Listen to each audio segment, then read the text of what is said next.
सुर्खियों में। नमस्कार। कार्यक्रम प्रदेश की सुर्खियों में आपका स्वागत है। मैं हूं आपके साथ दीपा सिंह। आज हम आपको लेकर चलेंगे मध्य प्रदेश के पन्ना जिले के जंगलों में, जहां पेड़ सिर्फ छाया नहीं देते, जहां पत्तियां सिर्फ हरियाली नहीं बिखेरती, बल्कि पूरा जंगल एक चलती फिरती औषधीय लाइब्रेरी बन चुका है।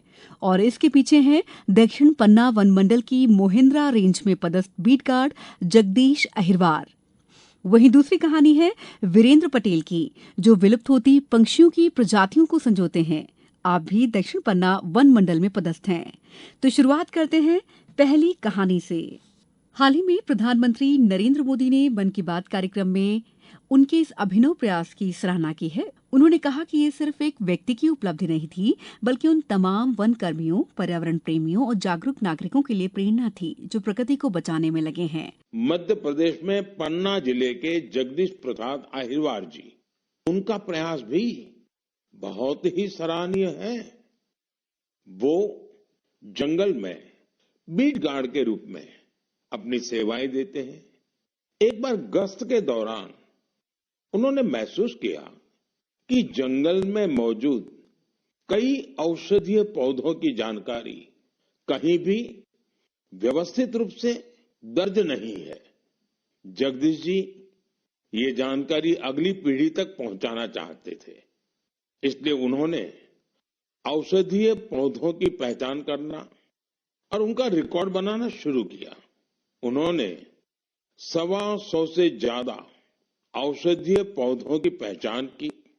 हर पौधे की तस्वीर, नाम, उपयोग और मिलने के स्थान की जानकारी जुटाई। उनकी जुटाई गई जानकारी को वन विभाग ने संकलित किया और किताब के रूप में प्रकाशित भी किया।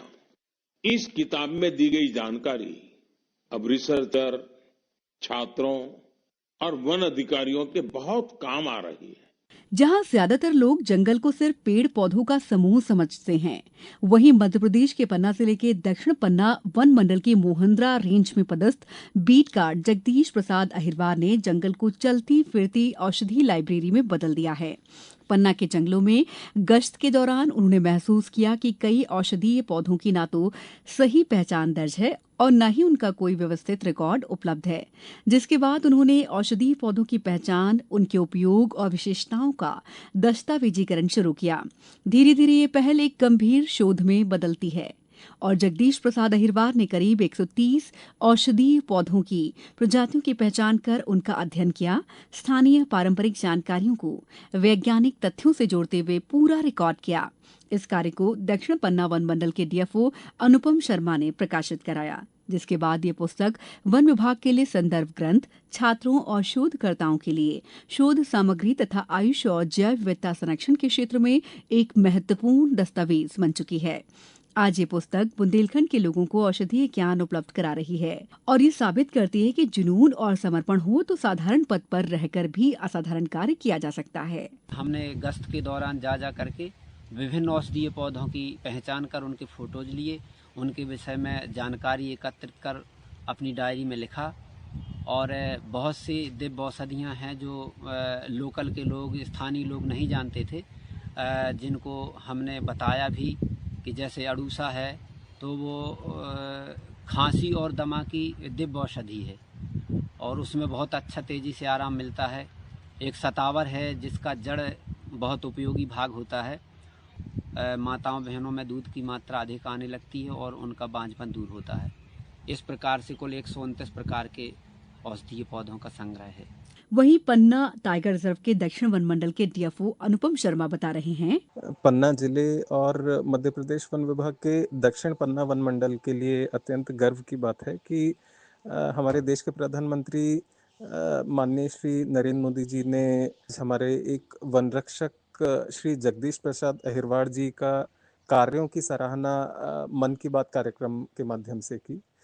जगदीश अहिरवार जी ने लगभग 130 विभिन्न औषधियों और अन्य प्रजातियों के महत्वपूर्ण पौधों का संकलन किया है। खुद ही उन्होंने फोटोज ली और उनके कुछ उपयोग जो हमारे लिए होते हैं उनका उल्लेख करते हुए एक बहुत अच्छा संकलन उन्होंने बनवाया था, जिसका हमने प्रिंट भी कई किताबों का करवाया और उनको स्कूलों और अनुभूति नेचर कैंप्स में भी वितरित करवा रहे हैं। और ज्यादा बातचीत करने के लिए हमारे साथ जुड़ गए हैं जगदीश प्रसाद अहिरवार।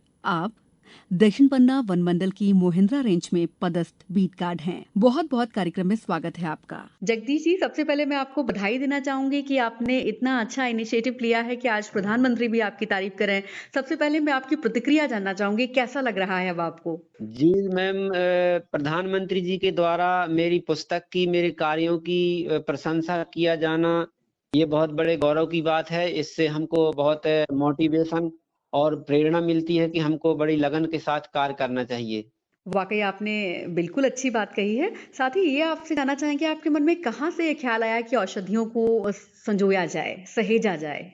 जी मैम, मेरे परिवार में पैतृक रूप से मेरे दादा भी ये जड़ी बूटियों का ज्ञान रखते थे, तो मुझे इन जड़ी बूटियों को पहचानना, जानना, उसके विषय में नॉलेज रखने का बहुत शौक था बचपन से ही। जी, जी। और फॉरेस्ट डिपार्टमेंट में आने के बाद जब भी मैं जंगल में जाता था तो बारीकी से इन चीजों को देखता था, उनके विषय में मुझे नॉलेज था कि ये जड़ी इस काम की, इस काम की, तो उसका मैंने फोटोग्राफ्स लिया।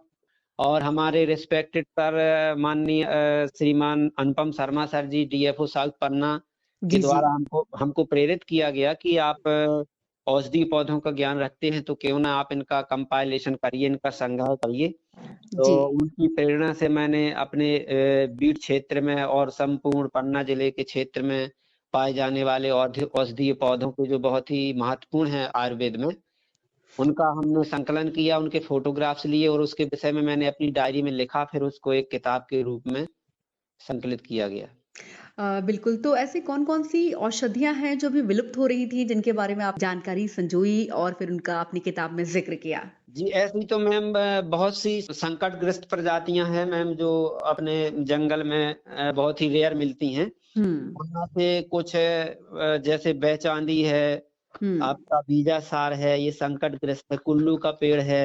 हुँ, ये बहुत ही औषधियाँ, और भी कई पेड़ हैं ऐसे जो बहुत ही रेयर है। मैदा की लकड़ी है, मैदा लकड़ी के नाम से जानते हैं, बहुत ही संकटग्रस्त है। हुँ। तो हमने ये 129 प्रकार के औषधीय पौधों को अपने यहाँ क्षेत्र में चिन्हित किया है मैम। बिल्कुल, बिल्कुल।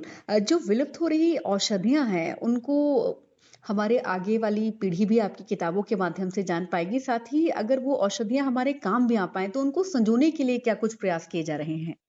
उनको उनके लिए प्रयास ये किए जा रहे हैं मैम कि हमारी जो बुक है, हम इसको अपने गाँव में और अपने स्कूलों में और क्षेत्र में सब जगह इनको वितरित करके लोगों को जैव विविधता से जोड़ रहे हैं। वन और पर्यावरण के प्रति उनको जागरूक कर रहे हैं कि ये जो जिन जड़ी-बूटियों को आप अनुपयोगी समझते हो, ये बहुत ही महत्वपूर्ण हैं।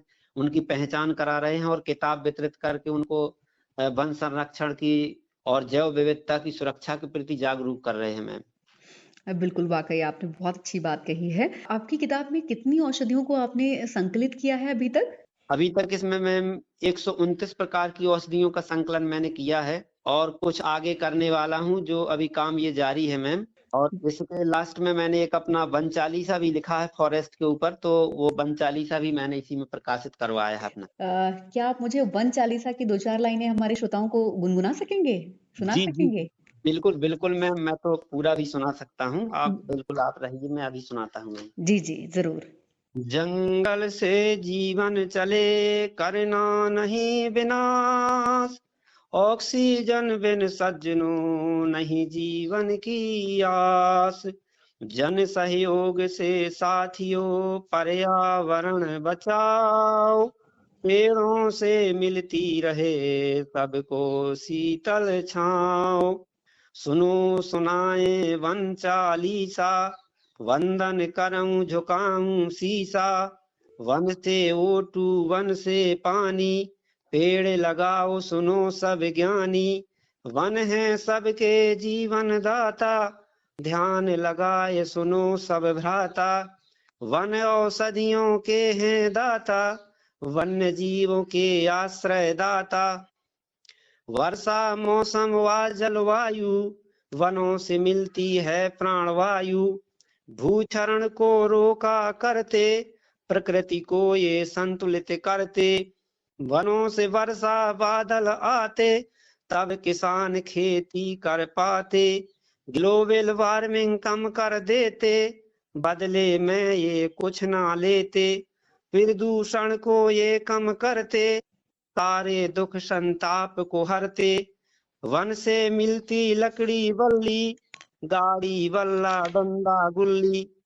ओजोन परत का रोकें छेदा, वन है देते लाभ अनेका। जंगल हैं सबको उपयोगी, वन में करते थे तप योगी। O2 का विस्तार है करते, CO2 को सोखा करते। वन्य जीव हैं विचरण करते, अपना पेट स्वयं है भरते। वन में होते पक्षी दर्शन, पर्यटनों से हो मनोरंजन। जब जंगल है वर्षा करते, तभी कुआं बावड़ी भरते। हवा नीर सबको वन देते, पत्थर मारे से फल देते। व्यथित मन शीतल कर देता, फूले फले सदा परहेता। वन में राम किया वनवासा, ये है वन्य जीव आवासा। जंगल का ना करो विनाशा, ऑक्सीजन बिन छूटे श्वासा। प्रफुल्लित हर्षित मन काया, जब सब पाते ठंडी छाया। जब बादल पानी बरसाते, झरने फौल सभी को भाते। पानी से सब प्यास बुझाते, बिन पानी हम सब मर जाते। वन में शेर तेंदुआ हाथी, चीतल सांभर भरे गुलाटी। वन में केव कंद कलिहारी, बीजा सार बै चांदी प्यारी। जड़ी बूटियां मिले दवाई, कागज कल में दिया सलाई। कागज गोंद रबर हम पाते, वन सारे संताप मिटाते। बहुत खूबसूरत आपकी वन चालीसा है। मैं बीच में रोक रही हूँ एक्चुअली। छोटा सा संदेश चाहूंगी अपने श्रोताओं के लिए। मैम ये कहना चाहता हूँ कि हमारे वन जो है प्राकृतिक चलते फिरते औषधालय हैं, हमें इसके संरक्षण की आवश्यकता है। सभी से मेरी अपील है कि वन और वन्य प्राणियों की रक्षा करें और अपनी जैव विविधता को बचा कर रखें। बहुत बहुत धन्यवाद आपका जगदीश अहिरवार जी, आपसे बात करके बहुत अच्छा लगा। ऐसी ही दूसरी कहानी है वीरेंद्र पटेल की। इन्होंने पक्षियों का संकलन किया है। आइए सुनते हैं इनकी कहानी इन्हीं की जुबानी। वीरेंद्र जी, कार्यक्रम में बहुत बहुत आपका स्वागत है। जी मैडम, बहुत बहुत धन्यवाद आपका। वीरेंद्र जी, पहला सवाल यही रहेगा कि आपके मन में ये कहाँ से आया कि पक्षियों का संकलन किया जाए? बहुत सारे पक्षी हैं जो धीरे-धीरे विलुप्त हो रहे हैं, जो हमारी नई पीढ़ियां हैं उनको नहीं जान पाएंगी, ताकि वो भी उन चीजों को जाने, उनको भी याद रहे, इसके लिए आपने पक्षियों का संकलन करना शुरू किया। इसके बारे में जी कुछ मैम। विस्तार से बताइए। जी मैम, जैसे ही 2018 में जुलाई में मेरी वन विभाग में पोस्टिंग हुई, जी। तो वन विभाग में जो इको टूरिज्म डेवलपमेंट बोर्ड होता है उसकी तरफ से और वन विभाग के साथ में एक अनुभूति कार्यक्रम होता है, बिल्कुल। जिसमें विद्यार्थियों को जंगल की जो वास्तविक अनुभूति है वो अनुभूति कराई जाती है। हम्म। तो अनुभूति कार्यक्रम में हमारे बड़े भाई कहें उनको, श्री अजय चौरसिया जी, जो पर्यावरण कार्यकर्ता भी हैं और अनुभूति में मास्टर ट्रेनर भी हैं, जी जी। तो वो आया करते थे। तो पक्षियों की बहुत सुंदर सुंदर फोटोज लिया करते थे अनुभूति कार्यक्रम के दौरान ही। और उसमें एक पक्षी दर्शन का कार्यक्रम भी होता था अनुभूति कार्यक्रम में। जी जी। जी, तो उन्हीं से प्रेरणा लेके धीरे धीरे मैंने भी बहुत सारी पक्षियों का फोटोज लेना शुरू किया। धीरे धीरे मेरे पास जब काफी सारा कलेक्शन हो गया, तो हमारे जो अभी वर्तमान में डीएफओ सर हैं, श्रीमान अनुपम शर्मा जी जी जी। तो उन्होंने एक बार ऐसी मतलब बहुत सी चीजों के लिए नए नए सुझाव देते रहते हैं सर। जी तो एक बार मुझे बहुत ही सुंदर दूधराज की फोटो, जो अपने मध्य प्रदेश का राजकीय पक्षी है, जी बिल्कुल। लेने को मिली। हालांकि उसमें काफी मशक्कत करनी पड़ी थी। तो जैसे ही मैंने सर के साथ वो फोटो शेयर की, तो सर ने उसमें बहुत अच्छा रिएक्शन दिया और मतलब सभी जगह पर उसका प्रचार किया कि मतलब दूधराज इतना अच्छा पक्षी अपने कल्ला क्षेत्र में या पन्ना जिले में पाया गया है। उसके बाद मैंने और बर्ड्स का भी, जो पहले से भी मेरे पास काफी बर्ड्स थी, उसके बाद और ज्यादा गहन रुचि दिखाकर बर्ड्स का कलेक्शन किया। और उनके बारे में बहुत से पक्षी, कौन कौन से पक्षी हैं अपने यहाँ पर, उनके नाम क्या है, उनका इकोसिस्टम क्या है, कहाँ पर रहते हैं, और वो अपने इकोसिस्टम में क्या रोल निभाते हैं, उनकी क्या भूमिका होती है, इन बिल्कुल। सब चीजों की जानकारी भी निकाली। और जैसे ही पक्षियों की दुनिया में प्रवेश करते गए, इतनी रोचक दुनिया है पक्षियों की दुनिया की, इसमें और ज्यादा इंटरेस्ट अपने आप बढ़ता गया। बहुत से ऐसे बिल्कुल। पक्षी हैं जिनके बारे में बहुत ही रोचक रोचक बातें पता चलती हैं। बिल्कुल, आपने बहुत ही जी खूबसूरत बात कही कि पक्षियों की भी अपनी एक बहुत ही सुंदर सी, बहुत ही रोचक दुनिया है, जिसके बारे में आप जितना जानना चाहते हैं, उतना कम ही जी मैम। लगता है। तो एक बात जानना चाहूँगी कि कुछ ऐसे पक्षी हैं जो विलुप्त होते जा रहे हैं, जिनको जी मैम, हमारी बिल्कुल। हमारी पीढ़ी से पहले वालों ने देखा होगा, उनको हम नहीं जानते हैं। तो हम जी मैम। चाहते हैं कि आप ऐसे कुछ पक्षियों के नाम बताएँ, जो बहुत कम मात्रा में पाए जाते हैं या विलुप्त हो रहे हैं, उनके संरक्षण के लिए पन्ना टाइगर रिज़र्व किस तरह से कदम उठा रहा है और आप लोग किस तरह से सहयोग कर रहे हैं? जी मैम, इसमें जो सबसे पक्षियों में जो सबसे बृहद तौर पर संरक्षण चलता है, वो गिद्धों का संरक्षण चलता है। जी, जी। जो अपने यहाँ पर गिद्ध लगभग जो सबसे संकटग्रस्त माने जाते हैं, अभी हालांकि पुनर्स्थापन उनका काफी अच्छा हो रहा है हुँ, और बहुत सारे गिद्ध दोबारा मतलब बहुत सी जगहों पर देखने को मिलते हैं। हुँ। तो जो मेरी बुक है, जो संकलन है, उसमें भी जो गिद्ध की प्रजातियां हैं, वो भी प्रजातियां हैं जो मतलब गंभीर रूप से संकटग्रस्त श्रेणी में आती हैं। जी, जी। और उनके अलावा जो एशियन वुली नेक्ड स्टॉर्क बोलते हैं जिसको, जी, जी। वो भी आईयूसीएन की निकट संकटग्रस्त की सूची में आता है। जी, जी। और एक और लेजर एजुटेंट बोलते हैं जिसको, जी, जी, जी। तो वो भी ये निकट संकटग्रस्त की ही श्रेणी में आता है। हुँ। और एक और जो तोता होता है जिसको हीरामन तोता बोलते हैं, एलेक्जेंड्राइन पैराकीट, जी, जी। वो भी बहुत कम देखने को मिलता है। तो वो भी निकट संकटग्रस्त की ही सूची में है, वो भी मेरे संकलन में है। बिल्कुल। जी मैम। आपसे जानना चाहेंगे वीरेन जी, क्या आपकी बुक प्रकाशित हो चुकी है?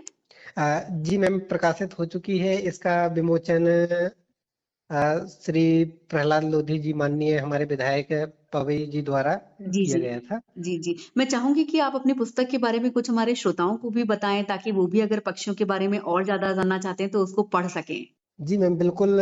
ये मेरी बुक वैसे तो पब्लिकली अभी अवेलेबल नहीं है। जी, जी। बाकी अगर कोई श्रोता चाहे तो इसकी पीडीएफ प्राप्त कर सकते हैं। मेरा एक ब्लॉग है, वीर द विनर डॉट जी, जी। Blogspot.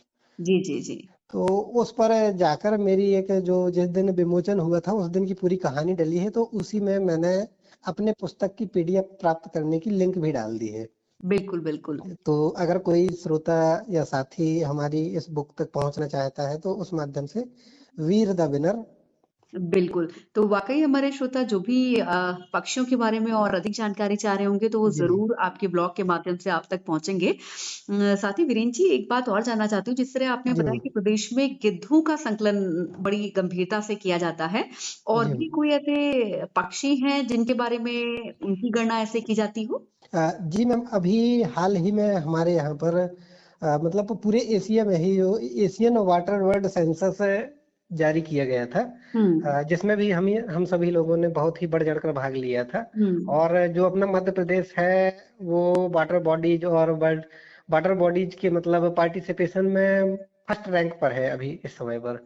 जी, अ, जी। कि मतलब सबसे ज्यादा वाटर बॉडीज कवर की गई हैं मध्य प्रदेश में। हुँ, इस मामले में अभी जो एशियन वाटर वर्ल्ड सेंसस है, 3-4 जनवरी को मध्य प्रदेश में था और 7-8 जनवरी को नेशनल पार्क्स में था। हुँ। तो उसको मतलब बहुत ही अच्छे तरीके से किस किस प्रजातियों की पक्षी पाए गए हैं और उनकी क्या संख्या है वाटर बॉडीज के आसपास, ये भी अभी गणना की गई है। हुँ। और मैम, और बहुत सारे पक्षी जैसे अपने यहाँ सोन चिड़ैया का संरक्षण ही चलता है। जी, जी, जी। जी, और भी पक्षी हैं जिनका संरक्षण चलता है। बिल्कुल। वीरेन जी, पक्षियों के संकलन में किस-किस तरह की चुनौतियों का सामना करना पड़ता है और आप लोग उसे कैसे डील करते हैं? ये हाँ। जानना चाहेंगे।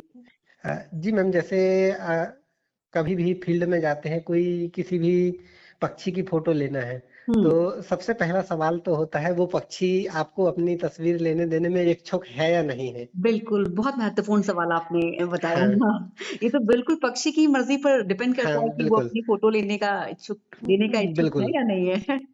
क्योंकि मैम मेरे साथ बहुत से ऐसे पक्षी भी मिले हैं जिनकी मैं फोटो नहीं ले पाया हूँ, तो जिस कारण से मैंने अपने संकलन में उनको नहीं रखा है।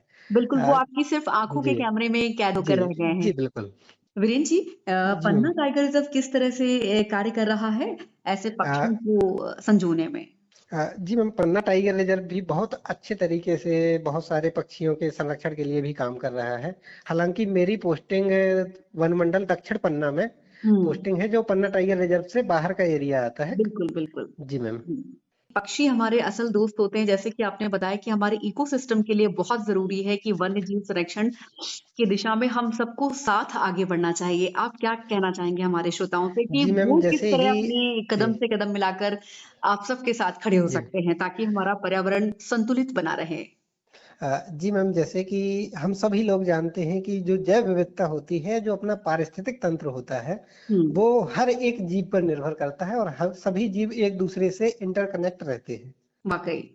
जी, तो उसमें बहुत सारे जो पक्षी होते हैं, कई प्रकार के या प्रत्यक्ष अप्रत्यक्ष दोनों रूपों में ही अपना हुँ, योगदान निभाते हैं। जी, जैसे बहुत सारे पक्षी होते हैं जो कीटों को भक्षण करते हैं, हुँ, जिससे जो अपने वातावरण में है, जो खेती को अगर कोई कीट नुकसान पहुंचाते हैं, तो उनका भी नियंत्रण करते हैं बहुत से पक्षी। और बहुत से पक्षी ऐसे होते हैं जो फूलों का परागण करते हैं, हुँ, हुँ, जिससे कि और नए पुष्प आते हैं और नई नई प्रजातियां और मतलब बहुत सारी वनस्पतियों के फैलाने में भी बहुत सारा योगदान देते हैं। पक्षी बहुत कई बार बहुत सारे बीजों का प्रसार करते हैं, जैसे यहाँ कोई हुँ, फल खाया और दूसरी जगह उसका बीज छोड़ निकाला। दिया, तो इसमें भी उनका बहुत ज्यादा योगदान होता है। और बहुत सारे पक्षी जैसे गिद्ध या अन्य पक्षी होते हैं हुँ, जो सफाई कर्मी का काम भी करते हैं वातावरण में। जी, जी। तो वो भी जो नेचर है उसने अपनी व्यवस्था खुद बनाकर रखी है, बस बिल्कुल। हम नेचर को डिस्टर्ब ना करें तो। बिल्कुल, इसीलिए तो हम लोग नेचर को जी मैम। मदर नेचर कहते हैं क्योंकि हम सब उसी के संरक्षण में हैं। जी बिल्कुल मैम। अ, प्रिंस जी, एक और सवाल मन में आ रहा था कि आपने अपनी किताब में तो बहुत सारे पक्षियों को संकलित किया है। जी जैसे मैम। आपने हीरामन तोता के बारे में बताया जिनके जी देसी मैम। नाम है और हम सब जानना चाहते हैं, कुछ जी मैम। जानकारी चाहेंगे आप हमारे श्रोताओं को दें? जी मैम, जैसे हीरामन तोता, जिसको अधिकतर राव तोता बोलते हैं या पालतू तोता कहते हैं, कि सबसे जल्दी पढ़ना सीख जाता है तोता। हुँ। तो बहुत से लोग क्या करते हैं, इनको पिंजरों में कैद करके रखते हैं, जी, जी। जो एक पहली बात तो ये कानून के तौर पर भी अपराध है। हुँ। और कोई भी मतलब किसी भी प्राणी को बंदी बनाकर रखना, ये भी एक प्रकार से मानवीय दृष्टि से भी उचित प्रतिकूल है। नहीं है, बिल्कुल। बिल्कुल। और सभी को ये मतलब अपने अंदर से सोचना चाहिए कि अगर जैसे हम पक्षियों को कैद करके रखते हैं, अगर हुँ। कोई हमें उसी प्रकार से कैद करके रखे तो हमें कैसा लगेगा। बिल्कुल, वाक़ई बहुत अच्छी बात कही जी। आपने। जी, तो श्रोताओं से भी हमारी यही अपील है सिर्फ़ अपनी खुशी के लिए पक्षियों को पिंजरे में बिल्कुल कैद ना करें क्योंकि बिल्कुल उनके लिए मैम। भी खुला आसमान है। बिल्कुल मैम, जैसे हम उड़ना चाहते हैं वैसे ही सभी पक्षी भी अपनी उड़ान भरना चाहते हैं। मैं अगर बताना चाहूँ तो पक्षियों और जैव विविधता का अपन संरक्षण भी कर सकते हैं, हुँ। कि सबसे पहले अपन अपने आसपास पक्षियों को मतलब जो बहुत सुंदर होते हैं देखने में, हुँ। तो बहुत सारे पक्षी ऐसे होते हैं बहुत सुंदर, उनकी आवाज भी होती है, तो उनको सुनने से भी बहुत सारी बीमारियां ही दूर हो जाती हैं। वाक़ई। जैसे हमारा मानसिक संतुलन जो रहता है बहुत अच्छा रहता है अगर हम सुबह हुँ। सुबह चिड़ियों की तान सुने, तो बहुत ही अच्छी चीज होती है। दूसरी जैसे बहुत सारे कचरे होते हैं, तो कचरे को हम कोशिश करें कि मतलब उसका उचित निपटान करें, जिससे कि हुँ। पक्षी उसका सेवन ना करें और उनको जानलेवा कोई ऐसी चीज ना हो। हुँ। और जो रसायन हम प्रयोग करते हैं उनका भी न्यूनतम प्रयोग करें, जिससे कि पशुओं एवं अन्य पक्षियों और मतलब जो भी जीव है किसी को भी नुकसान ना हो। और बिल्कुल। अपने चारों तरफ के वातावरण को इको फ्रेंडली बनाएं, जिससे सारा वातावरण हमारा स्वच्छ रहे। वाक़ई बहुत ही सुंदर बात कही है। जी वीरेंद्र मैम। जी, श्रोताओं के लिए एक छोटा-सा संदेश? हमेशा अपने आसपास जो भी देखते हैं, जो आप अपने लिए चाहते हैं, वही हम हमेशा अपनी प्रकृति के लिए भी करें। जिस प्रकार से हम अपनी हर चीज का ख्याल रखते हैं, वैसे ही अपनी चारों तरफ जो प्रकृति है उसका दोहन न करके उसी प्रकार से ख्याल रखें, जिससे कि उसमें किसी भी प्रकार की जो प्रकृति है हमें हमेशा संरक्षण प्रदान करती रहे। जी जी जी जी मैम।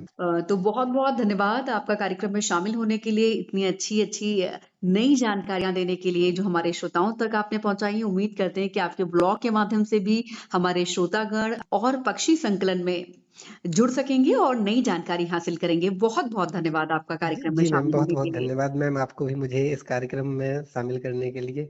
एक बार जी फिर से बहुत शुक्रिया। जी मैम, बहुत बहुत धन्यवाद मैम। और इसी के साथ कार्यक्रम सुर्खियों में फिलहाल इतना ही। अगले सप्ताह फिर होगी आपसे मुलाकात। नमस्कार। सुर्खियों में